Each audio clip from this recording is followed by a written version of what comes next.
दोनों की निवृत्ति होने के बाद ये निश्चय तो हो गया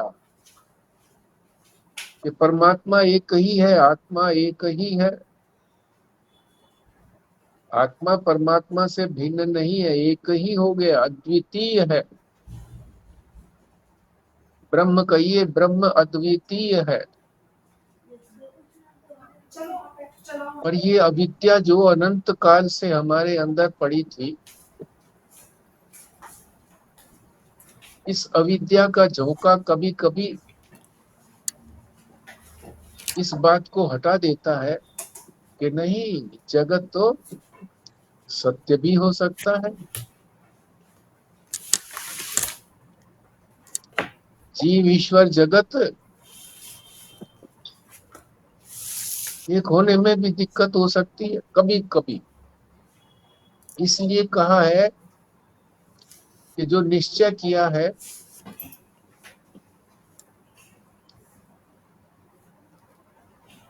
ब्रह्म सत्यम जगत मिथ्या,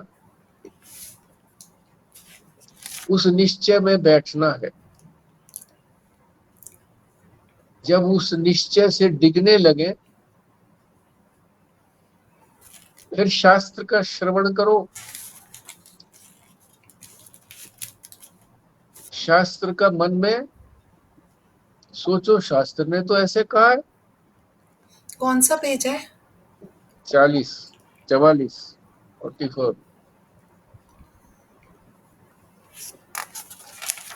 शास्त्र तो प्रमाण है और प्रबल प्रमाण है अपने क्षेत्र में। जैसे संसार में हमारी इंद्रियां प्रमाण है,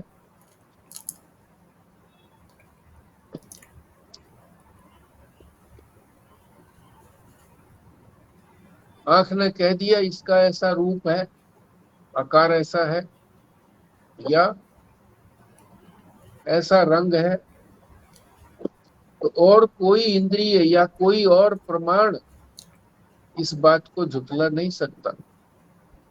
इसी प्रकार से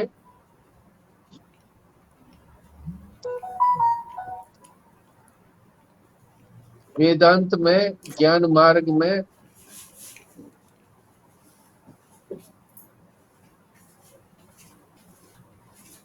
एक ही प्रमाण है, शास्त्र।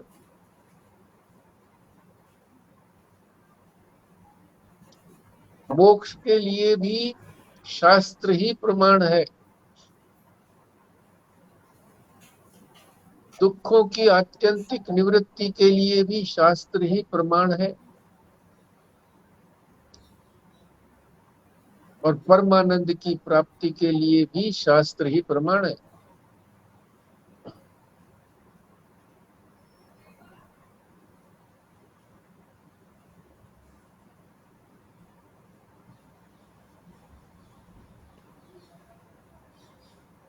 उसी से ज्ञान उत्पन्न होगा, शास्त्र से ही। और वो ज्ञान कोई सामान्य ज्ञान नहीं होता।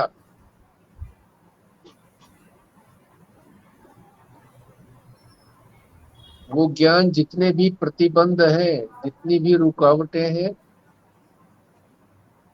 जितनी भी व्यर्थ की बातें हैं, सबको जला देता है ज्ञान की अग्नि। जैसे अग्नि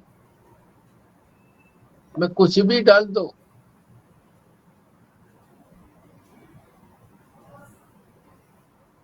चंदन की लकड़ी डाल दो,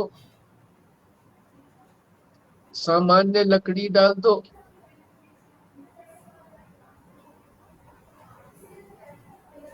भूसा डाल दो, घास फूस, कूड़ा कचरा डाल दो, ये शरीर डाल दो, राख बना देता है। कहोगे जी हड्डियां तो बचती हैं।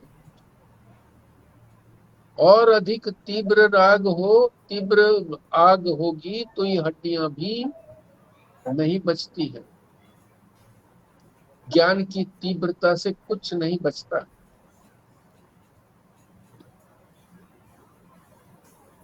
तो ये ज्ञान की अग्नि जो है वो, जो अविद्या से ये सारा संसार खड़ा कर दिया, अविद्या से जो ब्रह्म है उसको जीव दिखा दिया, और अविद्या से ही इस सारे प्रपंच को बनाने वाला ईश्वर दिखा दिया। इस सब को नष्ट करके एकमात्र ब्रह्म ही रह जाता है, और वही मैं हूं, मैं अलग नहीं हूं। वो जीव भी जीव नहीं है, वो भी ब्रह्म ही है।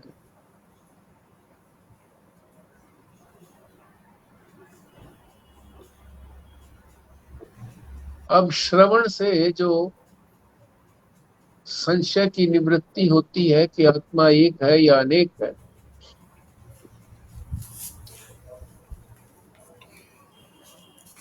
उसकी भी विधि होती है, सुनने की भी एक तरकीब होती है, उपाय होता है। अगर उसी उपाय से सुना जाए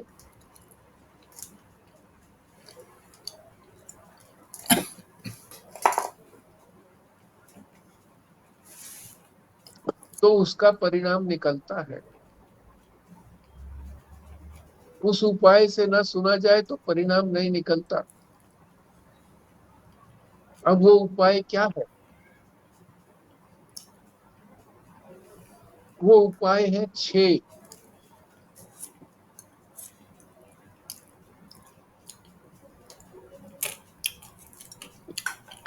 इन उपायों से जो श्रुति कहना चाह रही है कि श्रुति के कहने का तात्पर्य क्या है, लंबा चौड़ा नहीं है श्रुति का तात्पर्य कहने का। श्रुति का तात्पर्य यही है कि ब्रह्म और आत्मा एक ही है, ब्रह्मात्मैक्य बोध, ये तात्पर्य है उसका। आत्मा ब्रह्म ही है, ये उसका तात्पर्य। यही कहना चाहता है वो, तात्पर्य का मतलब जो कहना चाहता है।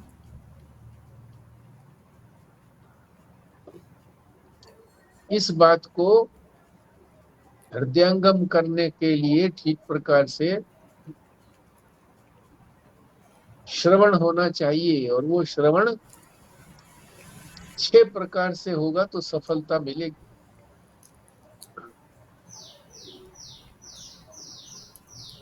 उसको क्या कहते हैं? षड्विध लिंग।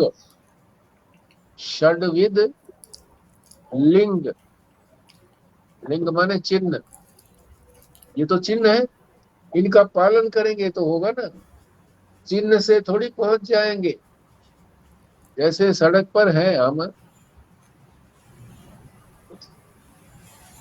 और हमें बता दिया कि यहाँ से जो है 17 किलोमीटर आगे हमारा लक्ष्य है। पहले 1 आएगा, फिर 2 आएगा, 3 आएगा, इस तरह से 17वां आएगा, तब हम अपने लक्ष्य पर पहुंच जाएंगे।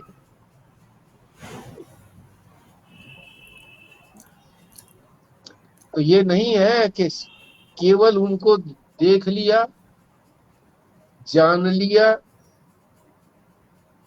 कि ये 17वां भी, यानी 17वां तक जाकर के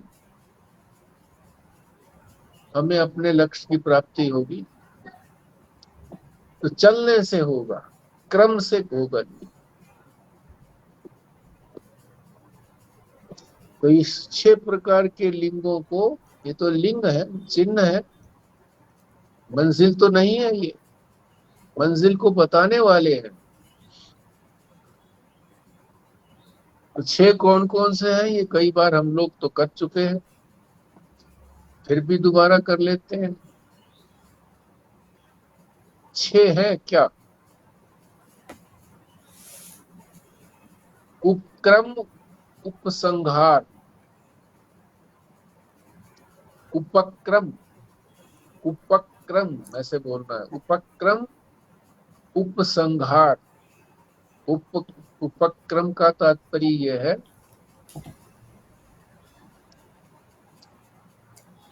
कि जो चीज प्रारंभ की गई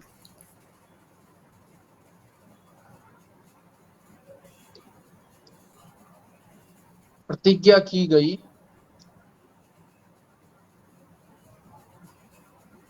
वो अंत में प्रतिज्ञा पूरी हुई, उसको कहते हैं उपसंहार। उपक्रम उपसंहार दो शब्दों से मिलकर के बना है, उपक्रम और उपसंहार। उपक्रम माने जहां से प्रारंभ हुए, प्रतिज्ञा की गई कि हम आज ये पढ़ने वाले हैं, और अंत में बता दिया कि हमने इसको इस प्रकार से पढ़ लिया। उपक्रम में क्या था?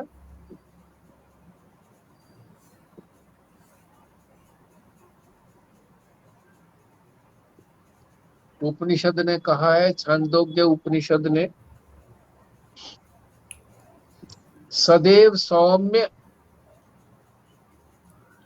इदम अग्र आसीत एकम एव अद्वितीयम। सद एव, सद ही है। ये सौम्य शिष्य को कह रहे हैं, बड़े अच्छे ढंग से बोल रहे हैं। सौम्य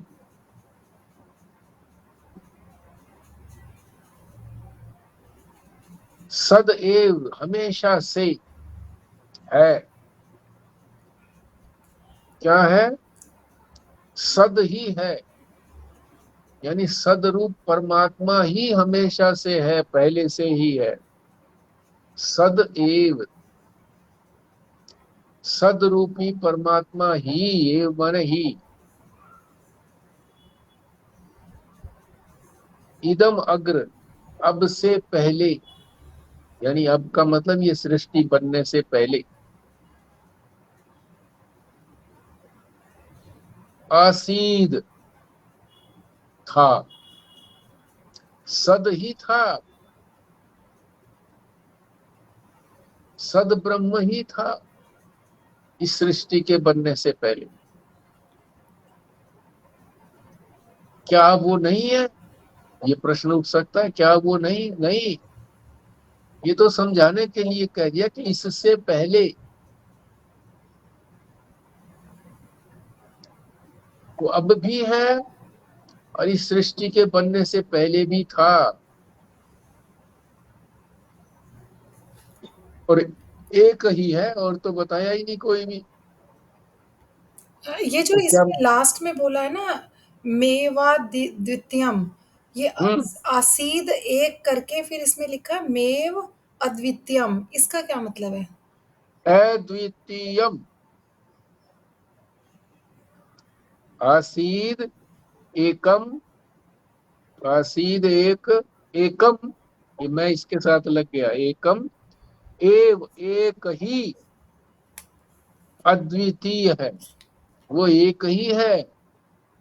एक से अगर ये नहीं समझना चाहिए कि एक से तो एक है, दो भी, तीन भी, चार भी होगा। एक तो बता दिया, चलो एक ही था, मगर दो, तीन, चार भी हो सकते हैं, आधा चौथाई भी हो सकता है। इसलिए कहा नहीं नहीं, अद्वितीयम, दूसरा कोई है ही नहीं। अद्वितीयम, एक से गलत मत समझना, अद्वितीय है।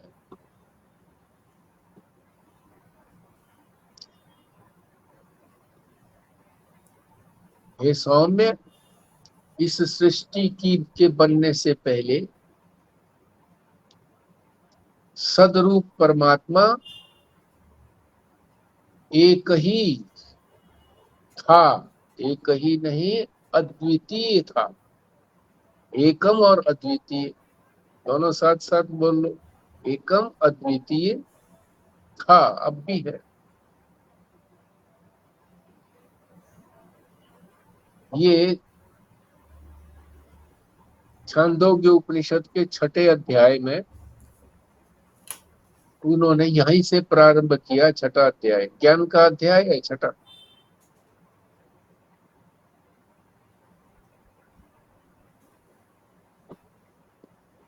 और आगे क्या लिखा है, एतत् आत्म्य इदम सर्वम तत्सत्यम।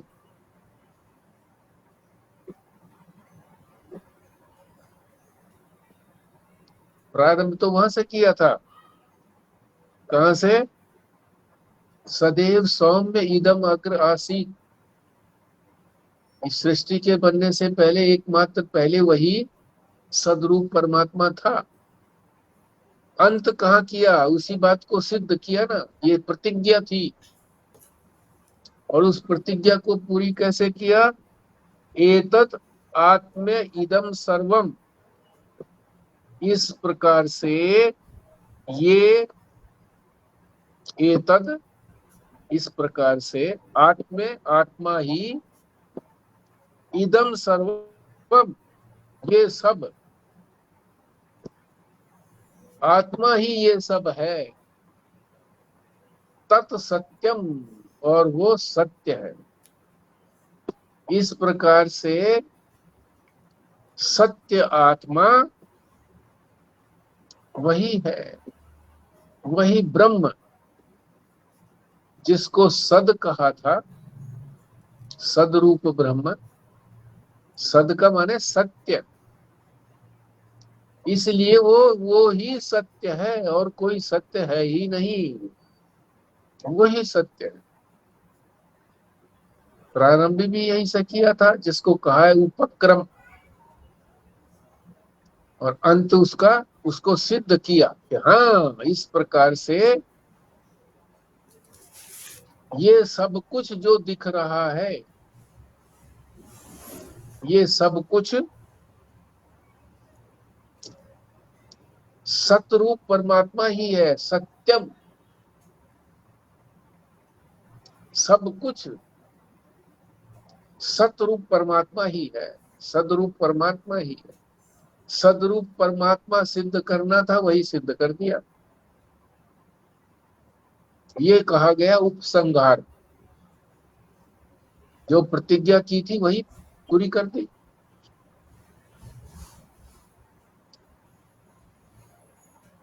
गणित के प्रोफेसर भी इसी तरह से जब ज्योमेट्री पढ़ाते हैं तो कहते हैं, प्रूव ट्राइंगल्स आर कॉन्ग्रुएंट।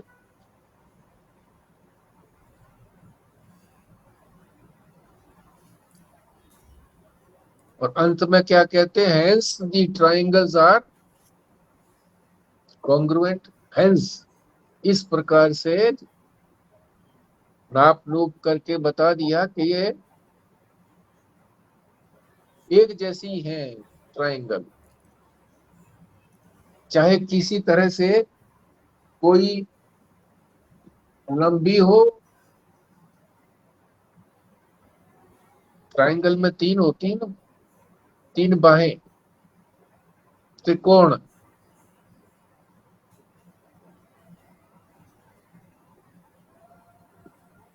चाहे वो कोई लंबी हो, कोई छोटी हो, है, और है ट्राइंगल, वो तीनों एक ही, वो एक ही है। जो हमने कहा था कि त्रिभुज एक है, तो वो त्रिभुज एक ही निकली, इसलिए हमने उसको सिद्ध कर दिया से बोलते। चलो आगे चलते हैं। ये हो गया उपक्रम उपसंहार।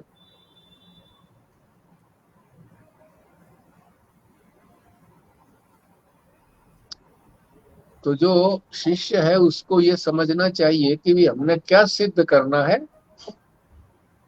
और वो सिद्ध हुआ कि नहीं हुआ, ये पहला स्टेप है। बाद में कहेंगे ना, हिंस ये करने के बाद, अभी नहीं हुआ है।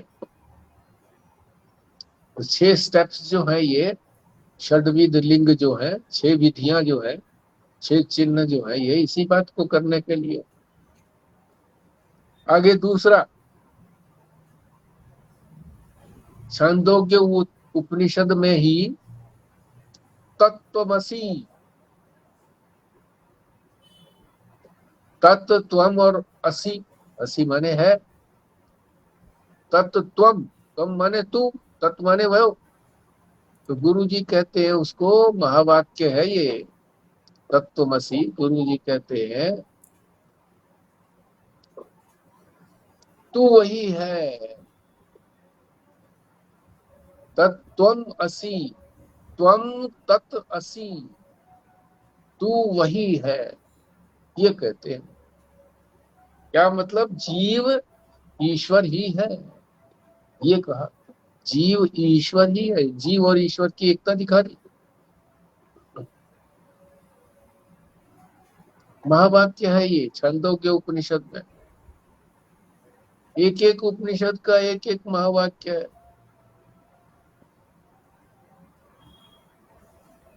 तो दूसरा जो इसमें स्टेप बता रहे हैं वो दूसरा स्टेप है आवृत्ति या अभ्यास। किस चीज का अभ्यास करना है, किस चीज की आवृत्ति करनी है, किस चीज को दोहराना है। ये छांदोग्य में आप जैसे कह रहे हो ना, एक ही महावाक्य, तो एक तो तत्वमसि हो गया, और एक जो आपने अभी थोड़ी देर पहले वो भी तो बताया जो उपक्रम और उपसंहार में था, तो ये तो दो हो गए ना, या वो नहीं, महावाक्य महावाक्य नहीं नहीं है? है वो महावाक्य नहीं। अच्छा।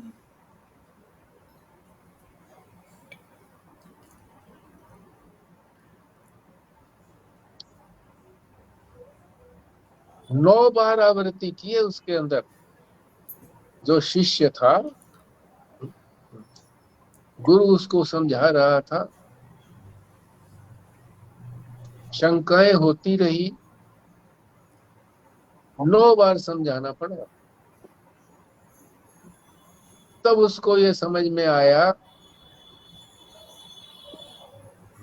कि ठीक ठीक है, मैं वही हूँ। गुरु कह रहे तू, तो वो तो अपने लिए समझेगा ना, मैं वही हूँ, मैं ईश्वर ही हूँ, मैं ब्रह्म ही हूँ। ये समझ में आ गया। अब 9 बार की संख्या को, शास्त्र की संख्या को, शास्त्र महापुरुष तो यही कहते हैं कि 9 बार किया। मैं इसको कहता हूँ कि 9 बार के बाद फिर कोई और संख्या है ही नहीं, वही रिपीट होती है बार बार। 1 से लेके 9 तक की तो रिपीट होती है, पता नहीं कितनी बार रिपीट किया होगा जब तक शिष्य को समझ में नहीं आया। श्रुति को आलस्य नहीं है समझाने में,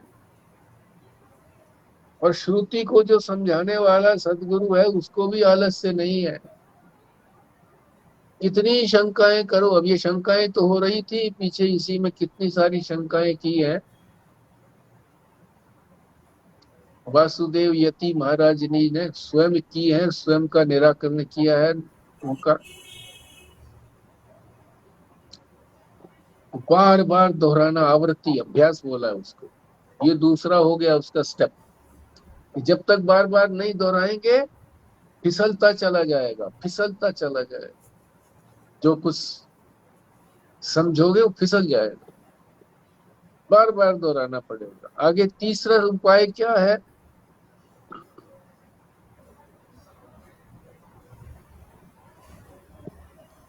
अपूर्वता। अपूर्वता क्या क्या मतलब है?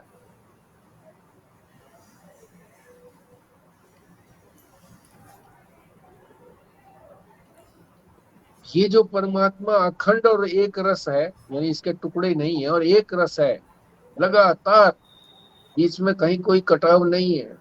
ब्रह्म, ब्रह्म जो अखंड है और एक रस है, वो इन प्रत्यक्ष आदि प्रमाणों के द्वारा जो हमारे सामने, हमारे पास प्रमाण क्या है? हमारी आंखें हैं प्रत्यक्ष आदि, आंख, कान, नाक, जिह्वा, ये सारे हमारे प्रमाण है, पांचों इंद्रियां। ज्ञानेंद्रियां से जो कुछ हम जानते हैं वो प्रमाण है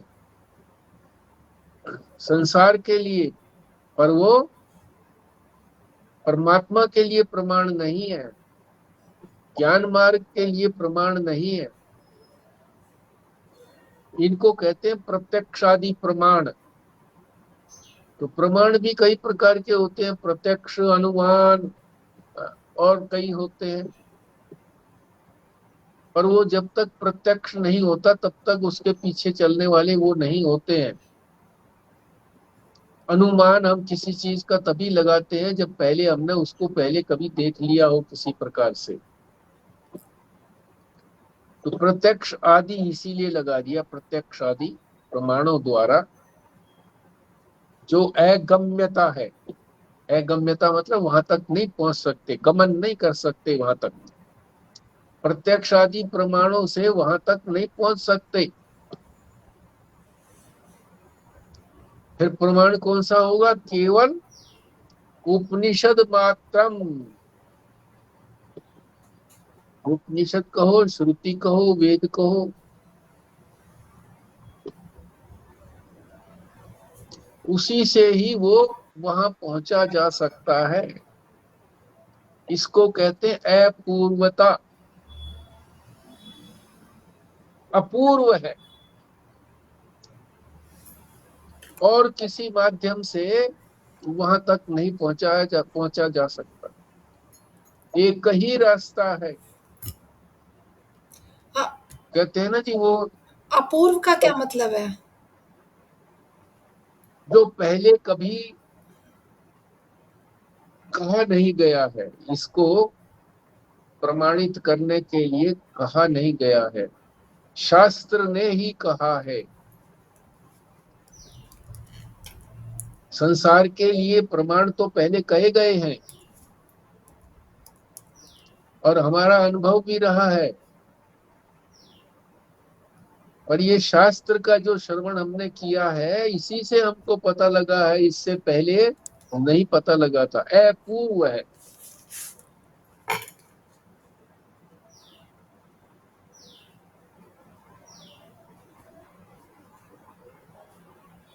पूर्व में नहीं हुआ है।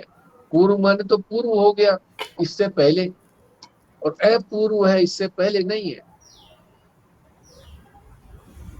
यानी उपनिषद ने ही, वेद ने ही, श्रुति ने ही इसको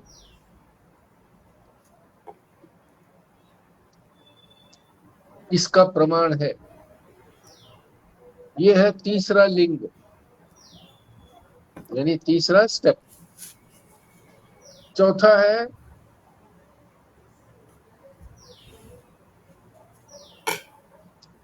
फल। प्रयोजन कहो या फल कहो। छांदोग्य उपनिषद में ही तस्य ताव एदेव इत्यादि वचनों द्वारा ये बताया, अखंड एक रस का ज्ञान हो जाने पर प्रारब्ध भोग के पश्चात मुमुक्षु विदेह कैवल्य रूप फल को प्राप्त करता है। यानी फल की प्राप्ति, फलश्रुति।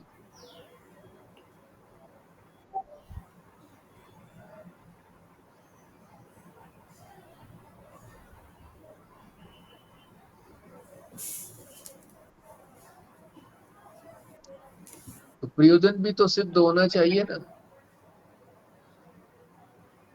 अगर प्रयोजन सिद्ध नहीं होता है तो फायदा क्या हुआ? जो आदमी चाहता है जो चीज, वो मिलनी चाहिए। और प्राणी मात्र की चाहत क्या है? दुखों की आत्यंतिक निवृत्ति और परमानंद की प्राप्ति। कि दुख तो कण भर भी ना आए और आनंद जो है बीच में कभी भी छूटे ही नहीं। परम आनंद, और ऐसा आनंद और कहीं मिले भी नहीं।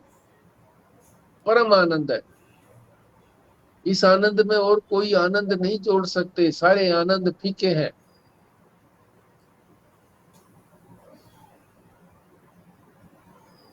कैवल्य रूप फल होगा। कैवल्य, एकमात्र परमात्मा, अद्वितीय ब्रह्म, ये फल है।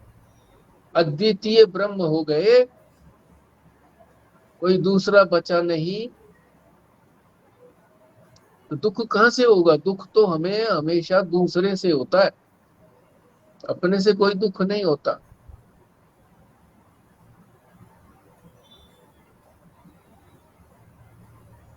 फिर सुख कहाँ से मिलेगा? सुख तो हमारे अंदर ही है। हमारे अंदर का सुख ही झलकारे मारता है बाहर की तरफ, टपकता है बाहर की तरफ पदार्थों में। लगता है हमें कि ये पदार्थ जो है ये सुखरूप है, वास्तव में ये सुखरूप नहीं है। सुखरूप तो वही एकमात्र अद्वितीय ब्रह्म है, वही मैं हूं। ये तो उसी की परछाई पड़ रही है, उसी का प्रतिबिंब जो है ये संसार में दिख रहा है। सुंदर चेहरा किसी का हो और फिर शीशे में कोई देखे या उसकी फोटो देखे कोई, तो क्या समझेगा? अरे भाई बहुत सुंदर है। तो आनंद की जो खान है वो तो अपना स्वरूप है। ये तो सारा संसार दुख पूर्ण है, दुखों का घर। तो फल भी हो जाना चाहिए, तो फल हो जाता है। फिर उस पांचवा आता है अभीष्ट वस्तु की प्राप्त्यर्थ प्रशंसा वाचन रूप जो अर्थवाद है, अर्थवाद। चौथा है अर्थवाद।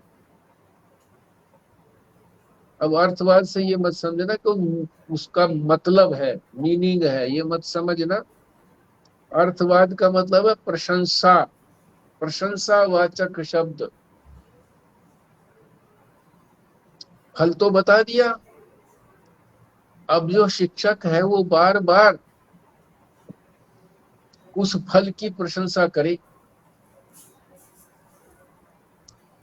तभी तो उसको प्राप्त करने की इच्छा होगी। बार बार करे, उसको फल बताए, अरे मोक्ष मिलेगा। फिर कुछ पढ़ा करके अंत में कहे फिर मोक्ष मिलेगा, दुखों की आत्यंतिक निवृत्ति होगी।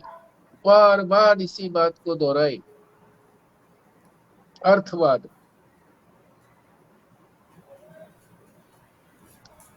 ये पांचवा लिंग है। और यहाँ बताया भी है किस प्रकार से, यथा सौम्य एकेन मृत पिंडेन। इस प्रकार से हे सौम्य, एकेन एक ही मृत पिंडेन, मिट्टी से पिंड बने हैं, घड़े सुराई जो भी कुछ बना है उसका पिंड बना। हमारे भी तो ये शरीर जो है इसको पिंड बोलते हैं।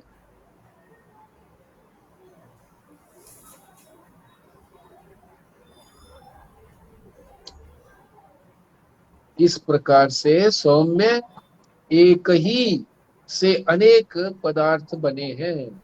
एक मिट्टी से ही सारे मिट्टी के बर्तन बने हैं, ये श्रुति है।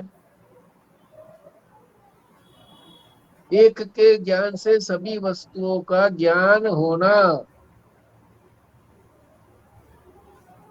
एक वस्तु को जान लिया, सबको जान लिया। किसको जान लिया? ब्रह्म को जान लिया, तो सब जाने गए। अजी सब कैसे जाने जाएंगे?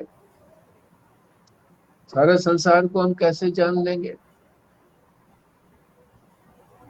एक बार महाराज जी ने से किसी ने पूछा, या मैं नहीं पूछा हूँ शायद, कि महाराज जी जब ये ज्ञान हो जाता है तो हमको जब सब कुछ पता लग जाता है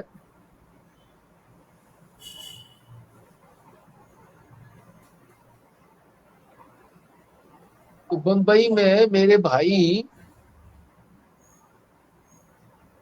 की क्या स्थिति है, वहां पर बिजनेस की बताओ।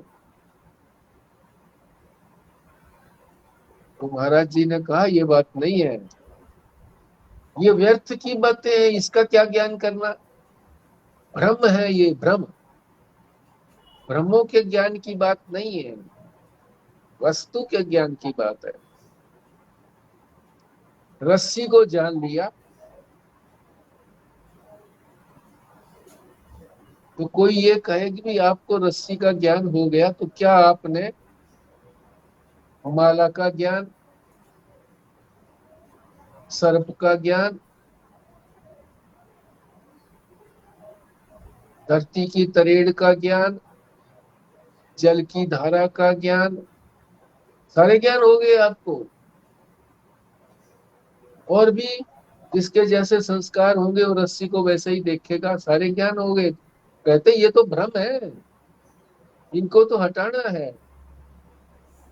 इसका क्या ज्ञान है, ज्ञान तो उसी का है एक, जिससे मोक्ष मिलना है, जिससे दुखों की आत्यंतिक निवृत्ति होनी है। एक के ज्ञान से सबका ज्ञान, इसको क्या कहते हैं, उपपत्ति। उपपत्ति का मतलब युक्ति से सिद्ध किया, युक्ति पूर्ण, रीजनेबली, तर्क देकर, तर्क देकर के सिद्ध किया। उपपत्ति भी चाहिए, प्रमाण तो प्रस्तुत कर दिया, पर वो हमारी बुद्धि में तब तक नहीं जमेगा जब तक हमारी युक्तियों से हमारी बुद्धि जो है वो सहमत ना हो जाए। जल्दी सी हमारी बुद्धि सहमत नहीं होती है, अनेक शंकाएं बनी रहती हैं, तो उन शंकाओं की निवृत्ति जो है वो युक्तियों से, उपपत्ति, तर्क से करनी पड़ती है।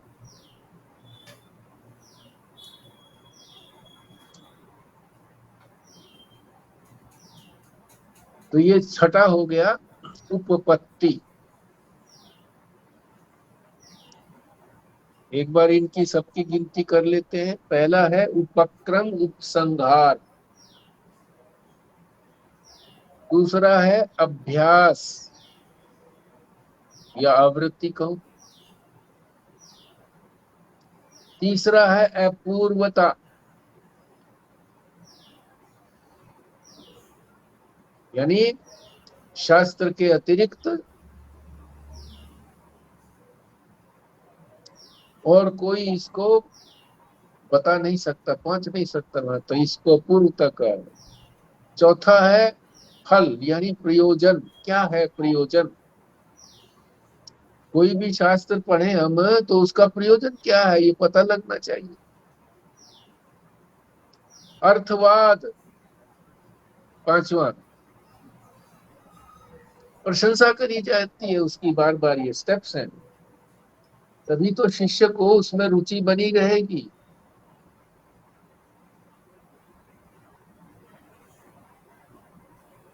और फल जो है ना, सभी लोग बाद में बताते हैं फल वैसे, पर ये इस ढंग से बताया हुआ है, चलो कोई बात नहीं। नहीं तो यूं कहते हैं कि अरे भाई बहुत अच्छी चीज आगे आने वाली है, और ये व्हाट्सएप के ऊपर भी और ये इसके जो यूट्यूब आता है इसमें भी जो परिणाम है वो पहले लिख देते हैं कि इसमें ये बताया जाएगा, और इधर उधर की बातें बताते रहते हैं। फिर अंत में कह अभी आएगा, अभी अंत में ये आएगा, आदमी ये सोचता रहता है कि आया क्यों नहीं, अभी क्यों नहीं आया, अंत में ही आएगा, तो वो चिपका रहता है। तो इसी तरह से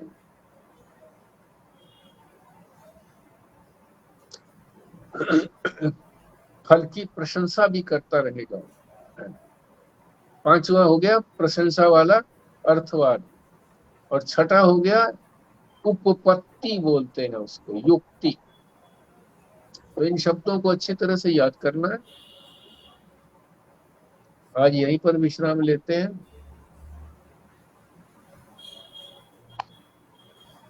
संजीव शर्मा से जो इन्होंने दो बातें सीखी है वहां जा करके बरसाना में, उनको एक बार ये रिपीट करेंगे और उसको अच्छी तरह से फिर हम समझ लेंगे। हाँ जी, संजीव शर्मा जी जी। नारायण जी, नारायण। नारायण। विशेष खोल के तो बात नहीं आई थी जी, मगर बस हाँ यही जी। बात थी कि शब्द जो है वो ब्रह्म है, और अशब्द यानी जो मौन है वो परम ब्रह्म है। और ब्रह्म के साथ माया लगी रहती है, तो जो अपशब्द बोलते हैं वो माया है। और कोई दूसरा भी अपशब्द बोल रहा है तो समझ लो माया ने जकड़ लिया है, और हम भी अपशब्द बोलते हैं तो कि माया का प्रभाव में आ गए हैं। तो ये बात थी जी। पहले एक आपने और, दो अलग अलग बताए थे। कैसे जी?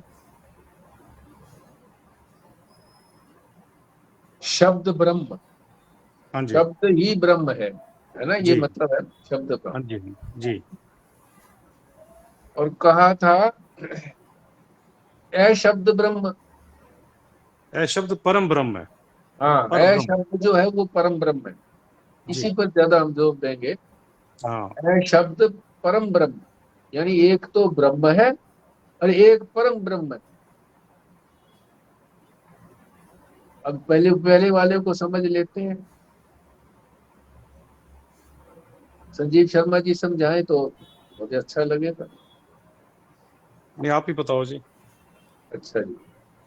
शब्द ही ब्रह्म है। शब्द ब्रह्म का मतलब है शब्द ही ब्रह्म है। कौन सा शब्द ब्रह्म है ये भी तो देखना पड़ेगा। कोई भी शब्द हम बोल देंगे तो वो ब्रह्म नहीं है, उससे ब्रह्म की प्राप्ति नहीं होती। श्रुति ही ब्रह्म है, वेद ही ब्रह्म है, उपनिषद ही ब्रह्म है। यानी उपनिषद का जो शब्द है, उपनिषद का जो वाक्य है, वेद का जो वाक्य है, श्रुति जो है, श्रुति का वाक्य है, उसी से ब्रह्म की प्राप्ति होती है। उसी शब्द को सुन करके प्राप्ति होगी। इसीलिए कहा है शब्द। श्रवण करके ही प्राप्ति होगी। शब्द को ही तो सुना जाता है कानों से। श्रवण, और श्रवण को हमने अब समझा था 6 प्रकार से श्रवण है ये। सिर्फ कानों से श्रवण की बात नहीं है, 6 प्रकार से सुनेंगे तो उसे श्रवण कहा जाएगा। नहीं तो कितना सुनते हैं हम, फिर कहाँ हम, हमारे को कहाँ ज्ञान होता है। श्रवण मात्र से ही ज्ञान हो जाता है जो उत्तम अधिकारी है। और जो उत्तम अधिकारी नहीं है उनको फिर मनन निधिध्यासन करना पड़ता है। तो शब्द ब्रह्म, शब्द ही ब्रह्म को बताते हैं। यानी शब्द ही ब्रह्म है। कोई किसी चीज को बताए तो उसको वही कह देते हैं। जैसे ज्ञान के साधन, तो उसको ज्ञान ही बोल देते हैं।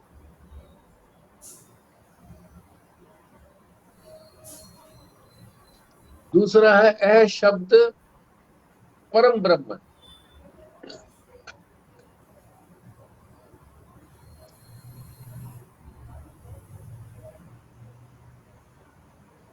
यानी उस ब्रह्म तक कोई शब्द भी नहीं पहुंचता है, शब्द से ज्ञान नहीं होता है, या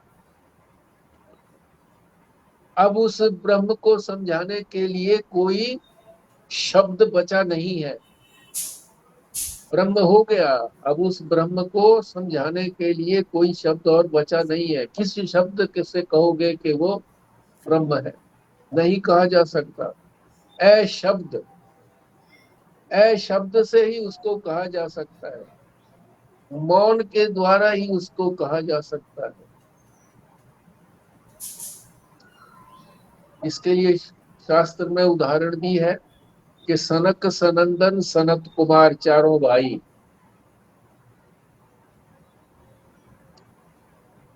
ज्ञान के लिए पहले तो गए ब्रह्मा जी के पास। सोचा उन्होंने ब्रह्मा जी के पास चलते हैं, गए नहीं। फिर सोचा कि ये तो अपने सृष्टि के बनाने में लगे हुए हैं, नहीं जाना। फिर विष्णु के बारे में सोचा कि विष्णु विष्णु पालन करने में लगे हुए हैं। शिव के पास चलते हैं, शंकर के पास, महादेव के पास। वहां गए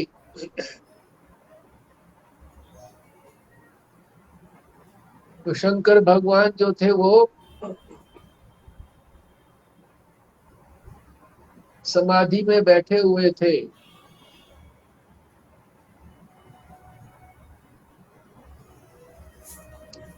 पलाथी मार के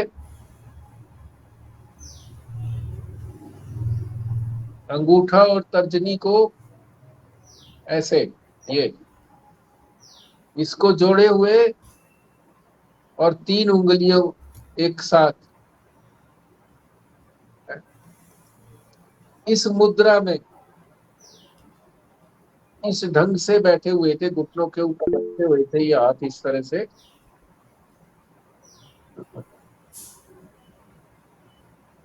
इसको कहते हैं ज्ञान मुद्रा। ये ज्ञान मुद्रा में बैठे हुए थे।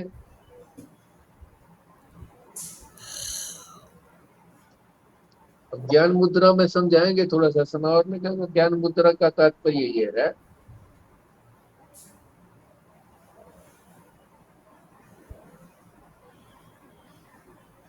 ये माया जो उंगली है, तर्जनी,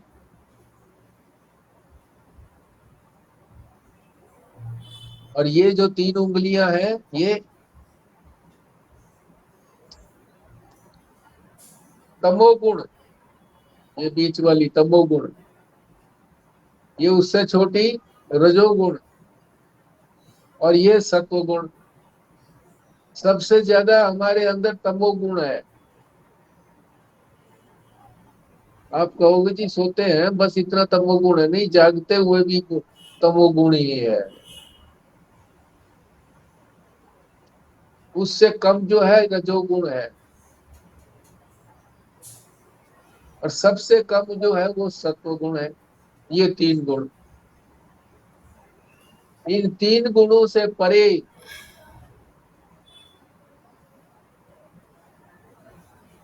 इन 3 गुणों को परे छोड़ करके, इन 3 गुणों को छोड़ करके जो साधक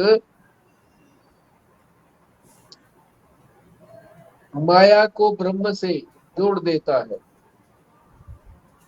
कि ब्रह्म जो है, अंगूठा जो है, ये ब्रह्म है। ब्रह्म के अतिरिक्त माया कुछ है ही नहीं। इसको कहते ज्ञान मुद्रा। ऐसी ज्ञान मुद्रा में बैठे हुए थे। तो ये चारों भाई सनक सनंदन सनत कुमार बैठे हुए थे, कुछ नहीं बोले, ये भी वो भी कुछ नहीं बोले, ये भी मौन वो भी मौन, बस ज्ञान मुद्रा से। उस ज्ञान मुद्रा से ही इनको ज्ञान हो गया, क्योंकि ये तैयार थे। श्रवण मनन निध्यासन सब कुछ किया हुआ था। विवेक वैराग्य षट संपत्ति मुमुक्षा सब कुछ संपन्न थे। तो वास्तव में मौन से ही ज्ञान होता है, मौन हो जाता है। जिसको ज्ञान हो गया वो मौन हो जाता है। क्या बोले, क्यों बोले, इनको ब्रह्म इसलिए बोले वाक्य भी नहीं बोलना पड़ा। हैं। इनके लिए ब्रह्म वाक्य भी नहीं बोलना पड़ा। ये ब्रह्म वाक्य ही तो है, जो ज्ञान मुद्रा है, ये मुद्रा से बोलना नहीं पड़ा, बस ए शब्द, ए शब्द से ही ब्रह्म का ज्ञान होगा। वो है परम ब्रह्म, परम ब्रह्म की अवस्था है वो।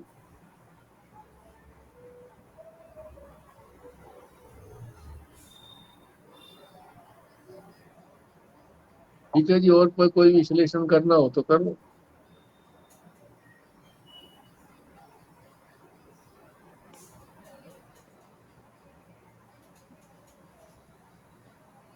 कल हम इसको पूरा कर देंगे।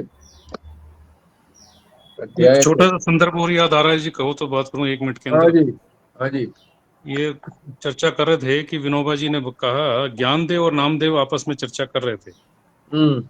ज्ञानदेव जी ने कहा नामदेव को कि तीर्थ स्थान में जा रहा हूँ, तीर्थ स्थान में चलो। कहते वहाँ क्या मिलेगा? कहते वहाँ साधुओं का संग मिलेगा, सत्संग मिलेगा, और तीर्थ स्थान में ये सत्संग की चर्चा करेंगे। तो उन्होंने कहा ये तो भविष्य की बात हो गई, सत्संग मिलेगा करके। तो उन्होंने कहा कि जब मैं अभी अपने ठाकुर से पूछ के आता हूँ कि तीर्थ स्थान में चलूं, क्या करूं, क्या करने। तब ज्ञानदेव की आंखों में आंसू आ गए कि जो जिसको जो है, जो ठाकुर से साक्षात बात करता हो वर्तमान में ही, उसको तीर्थ जाने की क्या जरूरत है। हम्म। ठीक बात है। जिसका साक्षात्कार हो गया परमात्मा से, अब और किसका साक्षात्कार करना है? किसी का नहीं करना।